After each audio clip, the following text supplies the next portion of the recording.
हम एक बात जो सुनाना और बताना चाहते हैं उसका ताल्लुक खानगी जिंदगी से है, घरेलू जिंदगी से।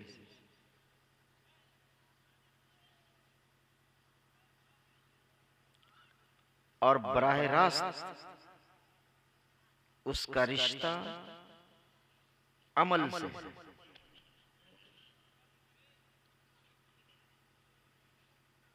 जानता सब है लेकिन अमल एक अलग चीज है। फर्ज कीजिए नमाज फर्ज है, इसमें कौन आदमी है जो नहीं जानता है? सब जानता है।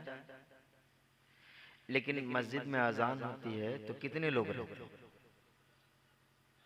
जानता सब है, अमल अलग है।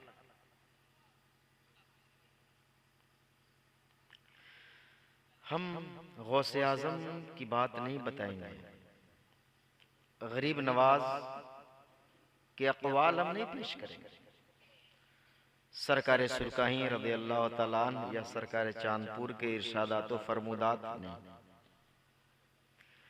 हम उस आदमी की बात करेंगे कि पूरी दुनिया में जो सबसे बेहतर आदमी और सबसे आला इंसान है उसकी बात करें। सबसे बेहतर, सबसे अफजल, सबसे आला, बुलंदो बाला, इज्जत वाला, शान वाला, रुतबा वाला, पावर वाला कौन? समझ गए?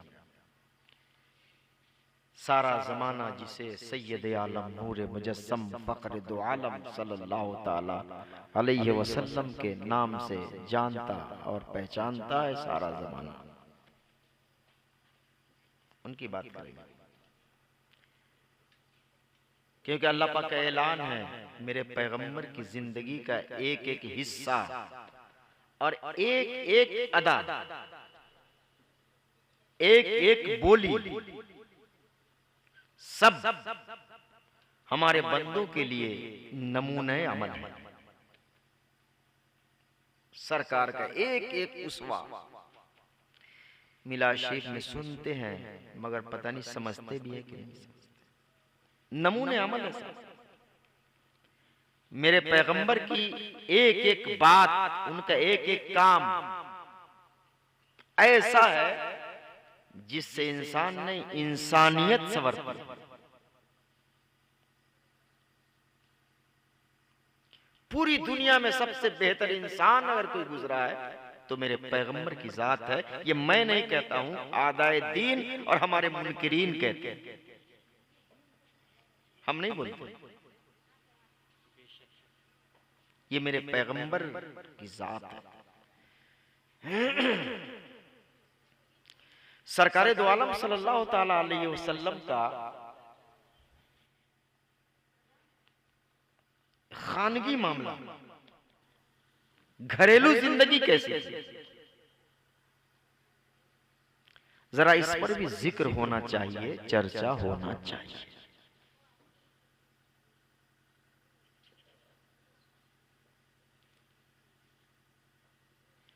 पहले एक बात समझिए कि आदमी के पास अगर एक बीवी है और अगर दूसरी बीवी ले आए तो दोनों खुश रह सकती है बैक वक्त? बताइए आप लोग हैं? तजर्बा कहता है कि ऐसा नहीं हो सकता। चंद बुजुर्गों से लोगों ने पूछा कि आप बड़े अक्लमंद और दानिश्वर हैं, ये बताइए कि जहन्नम में मजा कैसा होगा, लज्जत कैसी है जहन्नम की? क्योंकि जाने के बाद तो वापस आया नहीं है कोई जो बताए। तो बुजुर्गों ने कहा जानना चाहते हो? कहा बताइए, हम जानना चाहते हैं कि जहन्नम में लगेगा कैसा।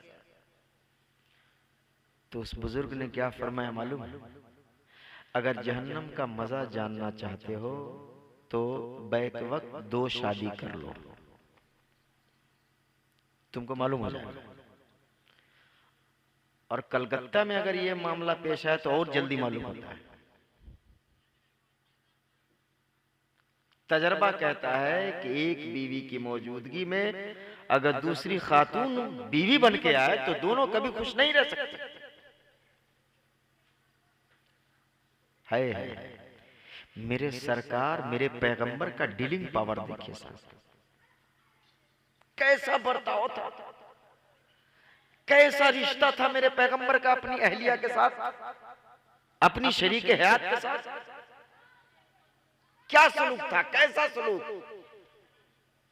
कैसा डीलिंग पावर था साहब।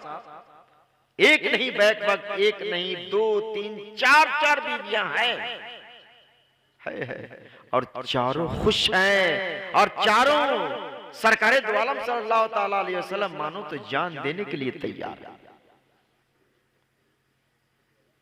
कैसा रवैया था मेरे पैगंबर का, कैसा सलूक था। 4 बीवियां हैं, चारों खुश हैं,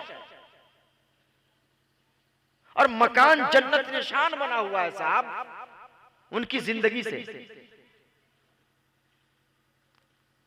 आज सिर्फ एक बीवी है साहब, मकान जहन्नम बना हुआ है। कहां गड़बड़ी, दिक्कत कहां है, जानते सब हैं आप लोग, मगर मैं याद दिलाना चाहता हूं। और मैं बात किसी बुजुर्ग, किसी वली की नहीं कर रहा हूं, मैं उस शहंशाह कौनो मका की बात करता हूं कि जिसका पावर सबसे ज्यादा, इतना पावर कि डूबे हुए सूरज को इशारा कर दे तो फौरन दोबारा पलट आए, आसमान की तरफ उंगली उठा दे, चांद 2 टुकड़े हो जाए, पेड़ पौधों को बुलाए तो उखड़ के फौरन आ जाए। बंद कंकरी को अगर सब मुट्ठी में बंद कंकरी को इशारा करें तो कुव्वते गोया ही नहीं सिर्फ, बल्कि कलमा पढ़ने लगे। ऐसा पावर सरकार फरमाते हैं कि मैं सामने अगर उहद पहाड़ को इशारा करूं जो 4 किलोमीटर चौड़ा और 7 किलोमीटर लंबा है, पैगंबर फरमाते हैं इशारा मैं कर दूं तो सेकंडों में सोने का हो जाए। इतना पावर सर, कितने बड़े आदमी हैं, क्या हैसियत है आपकी, क्या रुतबा है साहब आपका। रुतबा देखना हो तो मेरे पैगंबर को देखिए, पावर देखना हो तो मेरे सरकार को देखिए। पूरी दुनिया में सबसे बड़ा इंसान, सबसे बड़ा आदमी और सबसे बेहतर शौहर गुजरे हैं मेरे सरकार, मेरे पैगंबर। शौहर है, साथ में अहलिया भी है, आपके पास भी है, आप भी शौहर हैं, आपके पास भी बीवियां हैं। जरा सरकार का एक वाकया मैं बताता हूं और आप उसको याद रखिए, सिर्फ सुनिए नहीं, ज़हनी ज़ौक़ के लिए नहीं, बल्कि आप याद रखिए और उस पर अमल की कोशिश कीजिए। सरकार दो आलम सल्लल्लाहु ताला अलैहि वसल्लम बाहर से तशरीफ लाए, घर में दाखिल हुए। घर में दाखिल हुए तो हजरत आयशा के हाथ में गिलास था, पानी पी चुकी थी, हाथ में गिलास था। तो गिलास देखने के बाद उम्मन होता है ना कि आदमी को पानी की ख्वाहिश हो जाती है। हुजूर ने फरमाया आयशा मुझे भी पानी पिलाओ, मुझे भी पानी पिलाओ। तो आदमी की फितरत है कि बड़ा आदमी अगर पानी मांगता है और आप उस गिलास में पानी पी चुके हैं तो पहले आदमी खंगालने की कोशिश करता है। जैसे मुरीद पानी पी चुका हो और पीर साहब अगर पानी तलब कर ले तो मुरीद पहले गिलास को खंगालेगा फिर देगा। लेकिन हमारे पीर ऐसे नहीं गुजरे। मैं अपने पीर साहब का वाकया बताता हूं जो इंशाल्लाह आपके लिए बिल्कुल नया वाकया होगा।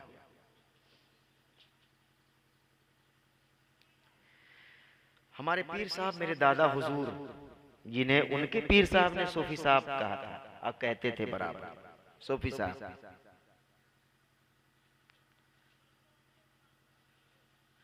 हमारे महुआ इलाके का एक आदमी, फर्ज कीजिए जैद मुरीद होने कि नीयत से हमारे इलाके में एक पीर साहब थे, इसहाक साहब, उनसे गए मुरीद होने। बैठे हुए थे, प्यास लगी तो उन्होंने पानी पी लिया गिलास में, और उतने में पीर साहब आए, गए पानी लाओ, उसी में पानी दे दिया था। शायद थोड़ा पानी बचा हुआ था, उसी में पानी पेश किया। पीर साहब गर्म हो गए, बिगड़ गए, कमबख्त, गुस्ताख, बेअदब, इतना भी शऊर नहीं, इतनी भी तमीज नहीं, वगैरह वगैरह, पूरा डांट, अच्छी फटकार लगाया। अब बेचारे मुरीद क्या होंगे, जल्दी से गिलास उलास रखा, वहां से निकल गए ना। थोड़ी दूर चले के दिल में ख्याल आया कि इस इलाके में एक पीर साहब और हैं जिनका नाम चलता है सूफी साहब, चांदपुर फतेह में। साइकिल मोड़ा, चांदपुर फतेह पहुंचे। चांदपुर फतेह में दस्तरखान लग रहा था मेहमानों के खाने के लिए। सूफी साहब ने कहा, मेरे दादा हुजूर ने, बउआ बैठ जा, तू बैठ। उनको अपने बगल में बैठाया, खाना लग गया, गिलास में पानी डालकर, बउआ ला, खाने के दरमियान जरूरत पेश आती है, लीजिए। सब लोग शुरू हो गए, तो उनको जरूरत ही पेश आ गई। तो खाने के दरमियान आदि पूरा गिलास नहीं ना पानी पीता है, थोड़ा पीता है। थोड़ा सा पानी पिया रखे हैं। पीर साहब का, बउआ पानी लाओ। सरकार इसमें हम पिए, बोले लाओ ना। मुसलमान के जूठे में फायदा है, शिफा है, जानते नहीं हो, लाओ। अब पूरा पानी गिलास लिया, सारा पानी पी। अभी खाएं क्या, खा तो रहे बजाहिर, मगर सोच रहे हैं कि एगो वो पीर साहब रोलतीन है, वो पीर साहब रोलतीन। खाने के बाद उस जैद ने कहा, हुजूर हमको मुरीद कर लीजिए, ये मेरे पीर साहब। उनके पीर साहब की बात बताता हूं मैं। कौन? सरकारे सुरकाही। हमारे जिला में शाहपुर एक जगह है, वहां उनका एक मुरीद था जिसका नाम था इस्माइल। उनके नवासे से मेरी बात हुई अभी बंबई में, उन्होंने कहा इस्माइल साहब मुरीद थे। खाने का दस्तरखान लगा तो सारे लोग बैठ गए, दादा पीर भी बैठ गए, सुरकाही वाले फकीर भी बैठ गए। लोग खाने लगे, खाने से फारिग हुए, हाथ धुलने का मौका आया। अब हाथ लोग धुलेंगे तो इस्माइल साहब का कंडीशन ये था कि कुछ दाना प्लेट में, कुछ दस्तरखान पे, कुछ हाथ में लगा हुआ, इस तरह से और धुलेंगे। तो दादा पीर बगल से उनके प्लेट को घसीटा अपनी तरफ, इस्माइल साहब के प्लेट को अपनी तरफ घसीटा और इरशाद फरमाते, इस्माइल भाई ओना थोड़े खाल जाले, ओना ना खाल जाले, ऐसे खाल जाले, देखो। और पूरा प्लेट अपनी उंगली से, मुरीद का खाया हुआ पूरा प्लेट उंगली से चाट कर साफ कर दिया। ऐसा साफ किया लग रहा था जैसे धुला हुआ। इस्माइल साहब कह रहे थे उस वक्त तो लग रहा था कि जमीन फट जाए, हम अंदर चल जाए। आखिरी दम तक इस्माइल साहब ने अपने पीरो मुर्शिद की ये सुन्नत कभी नहीं छोड़ी। हम पूछना चाहते हैं, हिंदुस्तान में लाइए कोई जोड़ा है, कोई पीर बताए कि अपने मुरीद का प्लेट चाट कर उसको नसीहत देता हो, उसको समझाता हो, हिदायत देता हो। जूठा पानी दे दो साहब तो इतना गर्म हो जाए, कौन ऐसा? उसको दादा पीर कहते हैं, रोशन जमीर कहते हैं। और अपना सच्चा जानशीन बनाया तो सरकारे चांदपुर को बनाया। जब ही बार बार कहते थे लोगों, हमारे इंतकाल के बाद, मेरी रुखसती के बाद अगर मुझसे मिलने की ख्वाहिश हो तो सूफी साहब से आकर मिल लेना, समझो कि हमसे मुलाकात हो गई।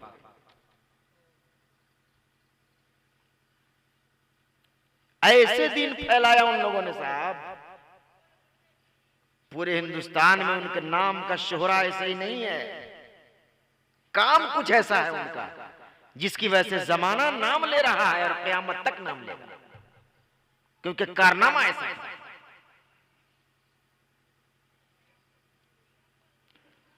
सरकार दो आलम सल्लल्लाहु ताला अलैहि वसल्लम हजरत आयशा को इरशाद फरमाते, आयशा पानी मुझे भी पिलाओ।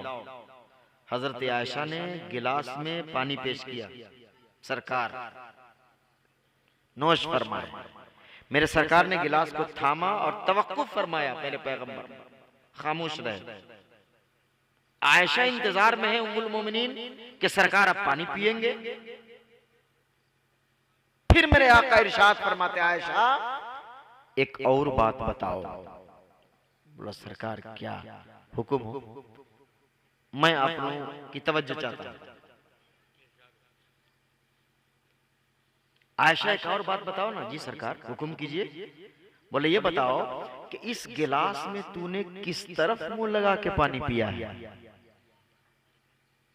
किस तरफ? तो हज़रत आयशा फरते मोहब्बत से मुस्कुराने लगी, आंखें भीग गई। फिर अर्ज करती हैं, या रसूल अल्लाह, हमने इस तरफ मुंह लगाकर पानी पिया है। रावी रिवायत करते हैं कि ठीक जहां हजरत आयशा ने इशारा किया था इस तरफ मैंने मुंह लगाया, ठीक मेरे पैगंबर अपना लबहाए मुबारक वहीं पर लगाकर गिलास का सारा पानी नोश फरमाया।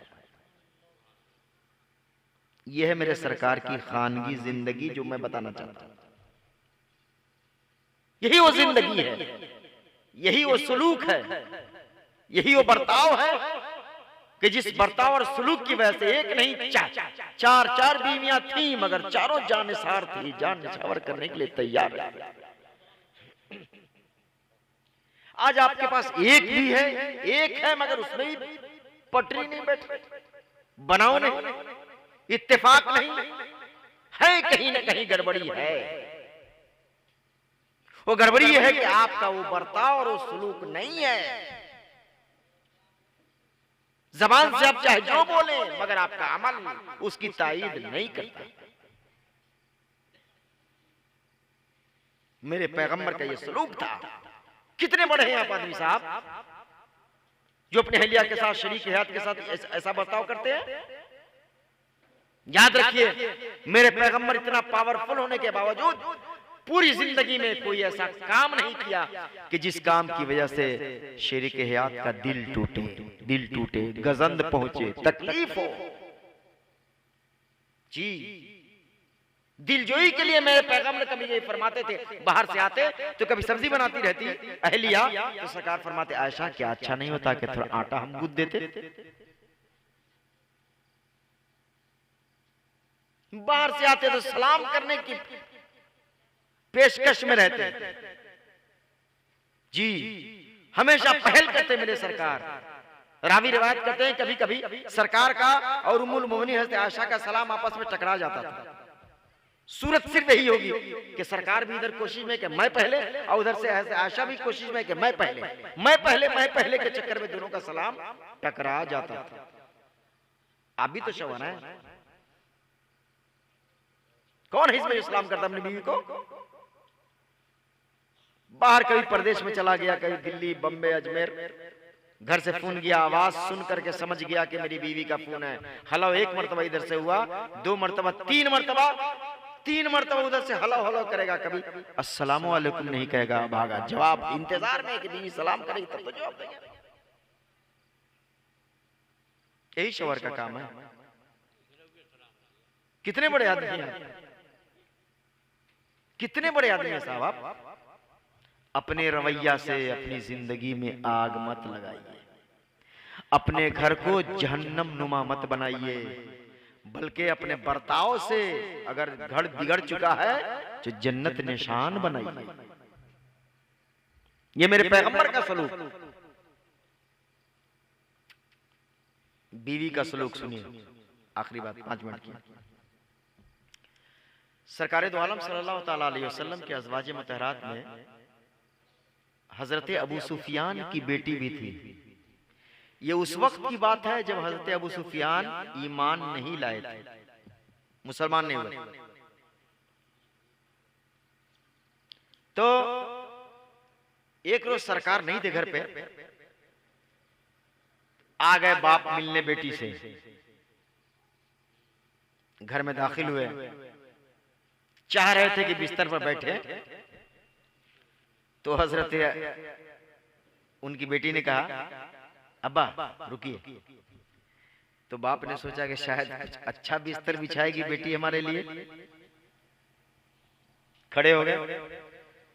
फिर उनकी बेटी उठी और बिस्तर को समेट दी। अब कहती है कि अब्बा अब बैठी है। बेचारा बहुत चक्कर आ गया, परेशान हो गया। अरे बेटी कैसी बात करती। बाप आता है तो बेटी नर्म गर्म बिस्तर बिछाती है, अच्छा फर्श लगाती है। ये तू कैसी बेटी है कि बिछे बिस्तर को उठा ली। तब कहती कि बैठो।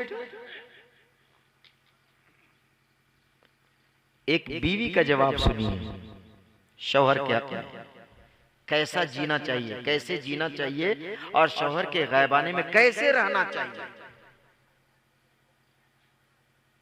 एक बीवी कहती है, अब्बा आप इस बिस्तर पर बैठने के काबिल नहीं है, ये मेरे पैगंबर मेरे सरताज का बिस्तर है।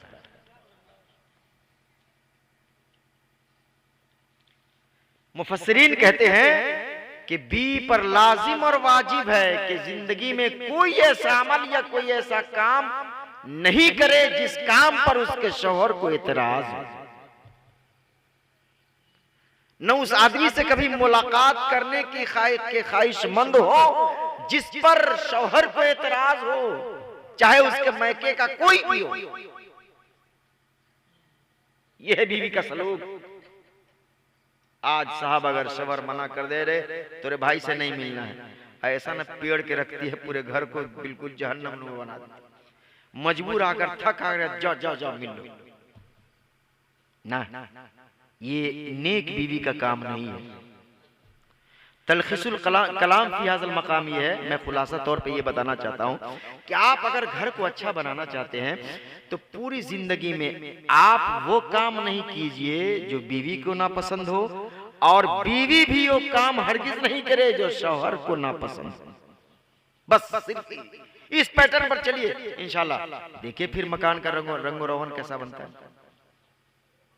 अरे पसंद की बात तो आती है कि फर्ज अगर रोजा हो को छोड़ करके अगर रोजा रखने की भी ख्वाहिश है तो बीवी को हुक्म है कि शौहर से इजाजत ले लो तब रोजा रखो,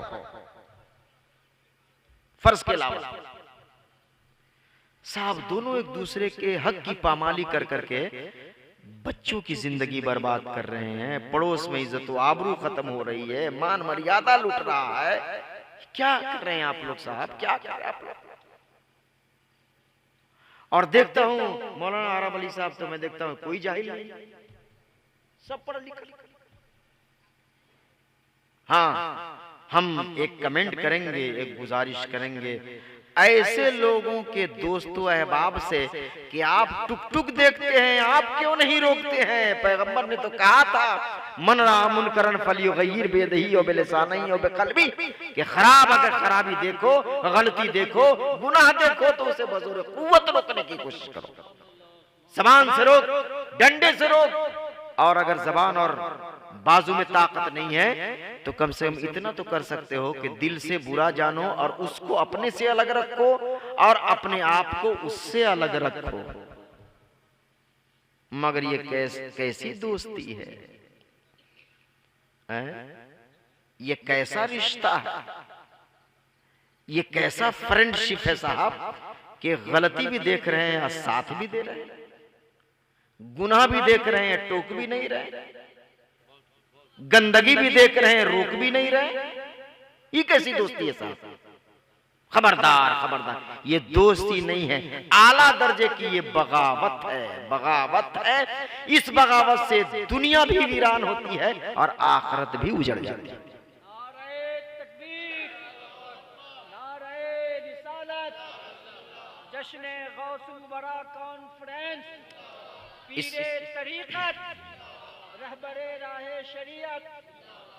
इसीलिए हाथ जोड़कर मैं कहने आया हूं आप लोगों से कि जहां भी गलती और गुनाह हो तो उसको रोकिए, रोकिए। छोटा है तो हुक्म दीजिए। बड़े लोगों से भी गलती हो सकती है क्योंकि फरिश्ते नहीं है, हो सकती है गलती। बड़े लोगों से गलती हो, आपको समझ में आए कि ये गलत हो रहा है तो हाथ जोड़ के रोकिए, गुजारिश करके रोकिए। पांव दबा के रोकिए, मगर रोकिए। अदब का पूरा पूरा ख्याल रहे, मगर रोकिए। आपकी नजर में अगर लगे कि ठीक नहीं है तो रोकिए। और ये रोकना कोई नया काम नहीं होगा, ये पैगंबर के जमाने में हुआ साहब, हुआ। इसमें कसरे शान नहीं है, किसी का रुतबा नहीं घट जाएगा। किसी बड़े मौलाना को रोक दीजिए आप कि ये काम नहीं किया हजरत, रुतबा नहीं घटेगा। ये तो सहाबा किया ही नहीं, सहाबा ने किया। सरकार दो आलम सल्लल्लाहु ताला अलैहि वसल्लम ने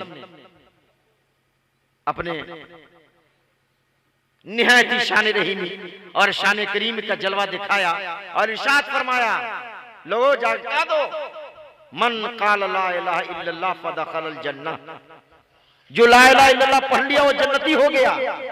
है सुने, हजरत अबू हुरैरा चले गए कहने के लिए सब तरफ, मोहल्ला मोहल्ला कर, मन काल नबी सल्लल्लाहु अलैहि वसल्लम मन काल ला इलाहा इल्लल्लाह फदखलल जन्नह, हुजूर ने फरमाया जिसने ला इलाहा इल्लल्लाह पढ़ लिया जन्नती हो गया। अब एक मोहल्ले में कह रहे थे तो हजरत उमर फारूक आजम उधर से आ रहे थे, उधर से आ रहे थे, सुना, कहते हुए ऐसा पड़ाका मारा, ऐसा झापड़ लगाया उन्होंने हजरत अबू हुरैरा को कि सख्त ज़र्ब इतनी तेज थी, थरथराने लगे। रोते हुए सरकार की खिदमत में, आखिरी बात है, काम की बात बोल रहा हूं, सुनिए, काम आएगी बात। सरकार की खिदमत में आए, नालिश किया, मुकदमा पेश किया, या रसूल अल्लाह, उमर मारे हैं, कोई वजह? बोला नहीं सरकार, कोई। बोला उमर, हजरत उमर बुलाए गए, हुजूर ने फरमाया आप पर मुकदमा है। जी सरकार, हुक्म हो। बोला आपने अबू हुरैरा को मारा? बोला जी मारा। क्यों मारा? उमर फारूक आजम कहते हैं, सुनिए, या रसूल अल्लाह, ये कह रहे थे कि हुजूर ने फरमाया ला इलाहा इल्लल्लाह पढ़ लो जन्नती हो जाओ। या रसूल अल्लाह, अगर ऐसा ऐलान हो जाए, आज सबको पता चल जाए, ऐलान हो जाए, तो तब मस्जिद वीरान हो जाएगी। कहेगा ला इलाहा इल्लल्लाह पढ़ लिया हमने, ज़कात कौन देगा, हज कौन करेगा, रोजा कौन रखेगा? ये आपकी शान रहीमी है सरकार, आपने फरमाया, मगर मेरा मशवरा है कि ये ऐलान नहीं किया जाए, ऐलान नहीं किया जाए। सरकार ने फरमाया उमर ठीक कर रहे हैं, गुलाम मशवरा दे रहे हैं किसको? आका।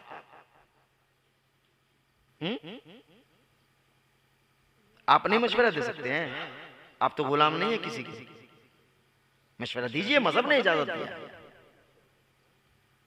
ये तो अलग बात है, क्या राज क्या रमूज थे ये सरकार जाने, हजरत उमर फारूक आजम जाने, लेकिन जाहिरी लब्बो लुबाब और जाहिरी लहजा से तो यही पता चलता है कि आपको समझ में आ रहा है कि कहीं पर है यहाँ पर कमी, तो आप मशवरा दे सकते हैं।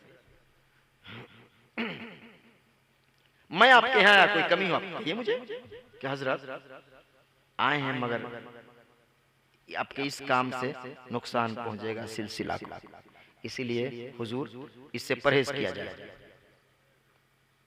वाकई मुझे समझ आ गया, हाँ बिल्कुल परहेज करेंगे, हम गर्म हो जाएंगे, बिगड़ जाएंगे, कमबख्त बेअदब गुस्ताख ये करेंगे ना, हरगिज नहीं। कमाल बात है साहब, आदमी अगर आपकी गलती को निकालता है तो आप मरदूद कमबख्त करते हैं, और आपकी गलती को आईना निकालता है तो आपको मुस्कुराकर उसका शुक्राना अदा करते हैं। चेहरे में दाग हो, खड़े हो जाए आईना के पास, बोलता है कि नहीं आईना आपको? आईना बताता है कि नहीं चेहरे में दाग है? कितना खुश होता है आईना को देखकर, अरे तू बहुत अच्छा है रे, हमारी कमी को तूने हमसे, हमारी कमी को हम पर तुमने आश्कारा किया, हमको बताया मेरे चेहरे में क्या दाग है, हम इलाज करा लेंगे। तो आईना बताया तो इलाज करने चलिए, आदमी बताया तो आप डंडा निकालिए, कैसी बेवकूफी है? आदमी बताया तो डंडा मत निकालिए, आईना की तरह शुक्रिया अदा की, भाई रे तेरा शुक्र है तूने हमारी गड़बड़ी से हमको मुत्तला किया, बाखबर किया। और जिस तरह आईना के बताने से इलाज की फिक्र करते हैं, वैसे ही आदमी के बताने से आप अपनी गलती की सुधार की फिक्र कीजिए। हाँ, अल मोमिन अमीरतुल मोमिन, एक मोमिन दूसरे मोमिन का आईना। ऐसी जिंदगी गुजारिए ना साहब, फिर देखिए ना इज्जत की बरसात बरसेगी आपके ऊपर, आपके गांव पर, आपका मोहल्ला, पूरे इलाके में जन्नत निशान बनेगा, पूरा इलाका मुक्तदी होगा, आपका मोहल्ला इमाम हो जाएगा इंशाअल्लाह। मगर हमारी शिकायत है, लोग करते नहीं, लोग करते नहीं। घर में चाहे जितना लाठी भांजिए, अब डंडा चलाइए, वो अलग बात है, मगर अमली मैदान में बहुत सिफर हैं, जीरो हैं आप लोग। अल्लाह ताला की बारगाह में दुआ है, गौसे आजम और जश्न गौसे आजम के सदक़े में अल्लाह ताला हम लोगों की मग़फ़िरत फरमाए और हिदायत का साजो सामान फराहम फरमाए। इन्हीं चंद जुमलों के साथ हम अपना बयान ख़त्म करेंगे। हम जो कहना चाह रहे थे मैंने वो कह दिया, आप लोगों ने सुन भी लिया, जिनको समझना था समझ भी गए, समझ लिए। बस दुआ कीजिएगा अल्लाह ताला ऐसे लोगों को हिदायत बख्शे, क्योंकि सब हमारे हैं, क्योंकि सब हमारे हैं, कोई गैर नहीं है, सब हमारे। आम के पेड़ में कोई शानदार फल निकलता है, कोई छोटा है, उसमें कोई कोयल पात निकलता है, तो आम थोड़े उसको तोड़ के फेंक देता है। आम का पेड़ उसको भी कहता है कि ये वो हमरा है, इतना बड़ा वो हमरा है, छोटा सब हमारे हैं। इतने लोग बाकायदे हयात हैं, अल्लाह इन्हें खुशहाली, तरक्की और हिदायत अता फरमाए। जो इंतकाल फरमा गए दुआ कीजिए अल्लाह उन सारे मरहुमीन की मग़फ़िरत फरमाए। अस्तग़फ़िरुल्लाह ली व लकुम व लिसाइरिल मोमिनीन। सब आदमी पढ़िए ला इलाहा इल्लल्लाह, ला इलाहा इल्लल्लाह। एक मर्तबा बुलंद आवाज से पढ़िए ला इलाहा इल्लल्लाह मुहम्मदुर रसूलुल्लाह सल्लल्लाहु तआला अलैहि वसल्लम। व मा अलैना इल्लल बलाग। वस्सलामु अलैकुम व रहमतुल्लाहि तआला व बरकातहू। आइए अदब